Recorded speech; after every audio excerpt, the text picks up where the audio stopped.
చాలా గొప్ప విజయం అండి ఇది. న్యూయార్కు ఒక వామపక్ష భావాలు కలిగినటువంటి మద్దాని జోహ్రాన్ ఈయన ఎన్నికయ్యాడు డెమోక్రాటిక్ పార్టీ అభ్యర్థి. అంతేకాకుండా భారతీయ మూలాలు ఉన్నటువంటి వ్యక్తి, ఒక ఏషియన్ ముస్లిం. అంటే ఈ ఇస్లామిక్ టెర్రరిజాన్ని ఎదుర్కొంటామని లేకపోతే ప్రపంచాన్ని అంతా పాదాక్రాంతం చేసుకుంటామని ట్రంప్ విర్రవీగిపోతుంటే దాంట్లో ప్రధాన నగరం అయినా లేదా పాలక నగరం లాంటిదైనా న్యూయార్కుకు Democrat, that to a Muslim, that to a left leaning వామపక్ష భావాలున్న 33 ఏళ్ళ అభ్యర్థి. అతని వయసు 33 ఏళ్ళు మాత్రమే. ఇది నిజానికి ఇది ఒక జెడ్ లాంటిది. ఒక విధంగా ప్రపంచానికి పెద్ద సంచలనం. ట్రంప్ ఏమాత్రం తట్టుకోలేకపోతున్నాడు దీనికి. ఆయన ఎన్నికల ప్రచారంలో చాలా తీవ్రంగా పాల్గొన్నాడు. దేశ అధ్యక్షుడు, ప్రపంచ అగ్రనేత.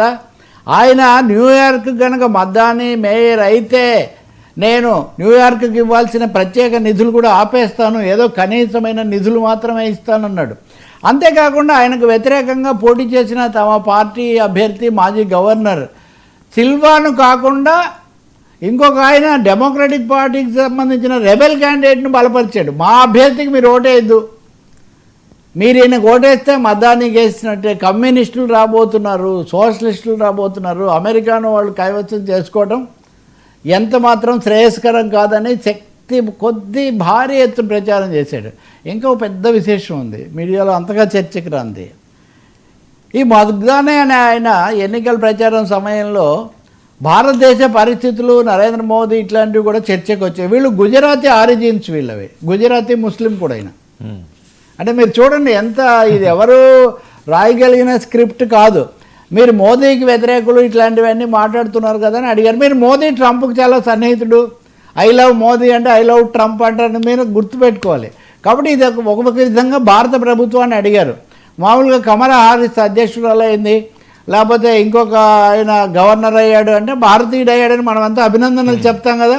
న్యూయార్క్ మేయర్ అధ్యక్షుడు అయితే అది వాళ్ళ అంతర్గత వ్యవహారం అని భారత ప్రభుత్వం స్పందిస్తోంది. అది అంతర్గత వ్యవహారం, దీని మీద మేము మాట్లాడబోమని.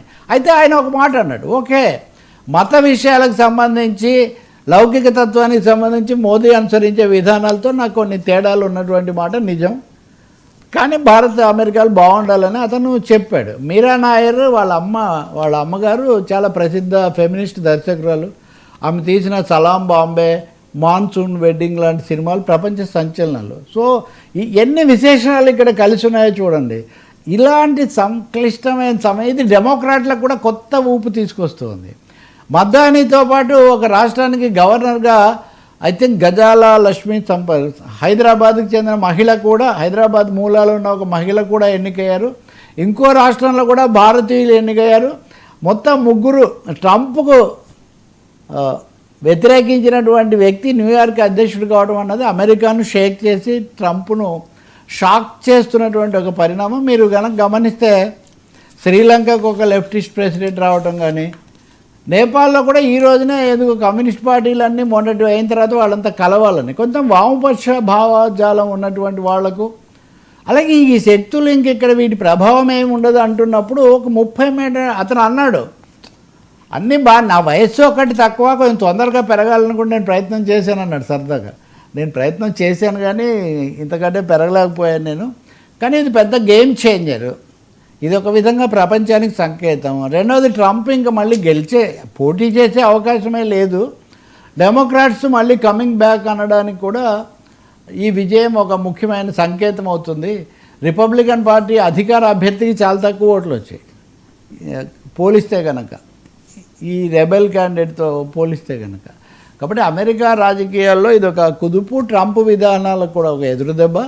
ట్రంప్తో చాలా ఎక్కువగా జట్టు కట్టి దోస్తుగా వెలుగుతున్నటువంటి నరేంద్ర మోదీకి, ఆయన ప్రభుత్వానికి కూడా ఇది కొంచెం ఆశాభంగం కలిగించే విషయం. అందుకనే వాళ్ళు అది బహిరంగంగా చెప్పకుండా అదేదో అంతర్గత అంశం అంటున్నారు, కానీ అంతర్గతం కాదు. ప్రపంచానికి కూడా ఇది ఒక విషయం నాకు గుర్తొస్తుంది, జస్ట్ చెప్పి వదిలేస్తా.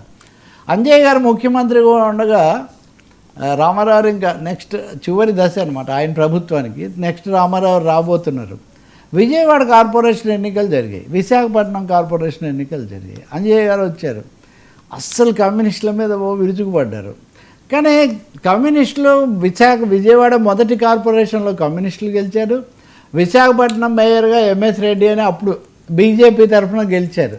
అంటే కాంగ్రెస్ ప్రభుత్వం పని ఇంకా అయిపోయి తెలుగుదేశం రాబోతుందన్న సమయంలో 2 ప్రధానమైన నగరాల్లో అక్కడ కమ్యూనిస్టులు ఇక్కడ బీజేపీ వచ్చిన సందర్భం గుర్తొచ్చింది నాకు. న్యూయార్క్కు ఇన్ని గొడవల మధ్యలో, అది కూడా కాకుండా ముస్లిం కూడా అతను, అంటే అమెరికా కాంటెక్స్లో, నేను ముస్లిం అనేది ఇంతగా ఎందుకు చెప్తున్నానంటే ఒక విధంగా తీవ్ర వ్యతిరేక ప్రచారం చేసి ఇజ్రాయిల్ను పూర్తిగా బలపరిచి ఇదంతా చేస్తున్న సమయంలో ఇట్స్ ఏ బిగ్ విక్టరీ, సందేహం లేదు. చాలా సంచలన విజయం కూడా ఇది.